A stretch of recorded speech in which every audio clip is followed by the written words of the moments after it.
The Acorn Spell. In the deepest part of Fernwood Forest, the oak trees stood older than memory. Their wide branches creaked in the autumn wind, scattering golden leaves that carpeted the mossy ground. Every creature in the forest knew the largest oak, called the Old Crown, was the heart of the woods. Its acorns were said to hold a quiet magic, though no one had ever proved it.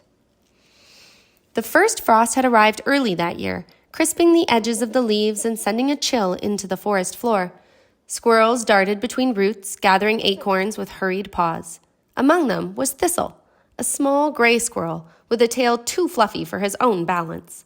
Unlike the others, Thistle wasn't interested in just any acorn. He was looking for the acorn, the one whispered about in the stories. According to the oldest rabbit in the meadow, the acorn spell appeared once every 10 years, hidden in the branches of the Old Crown. Whoever found it could make a wish for the forest: warmer winters, endless food, or protection from storms.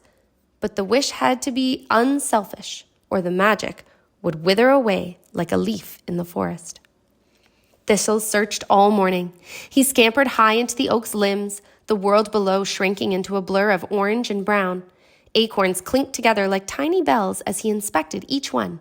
Then, wedged deep between two branches, he spotted it.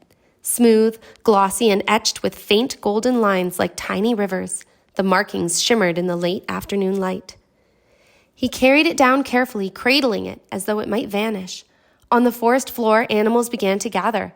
Hedgehogs with spines dusted in leaves, foxes with cautious eyes, even a deer stepping softly through the undergrowth. Thistle placed the acorn on a bed of moss and thought about his wish. He could ask for an endless pile of food for himself, enough to last 100 winters. The thought made his whiskers twitch, but then he looked around.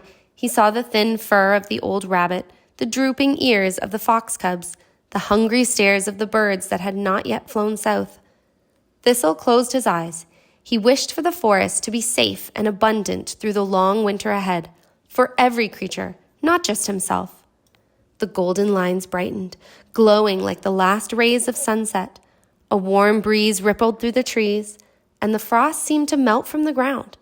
The animals stood still, listening to the gentle hum that filled the air.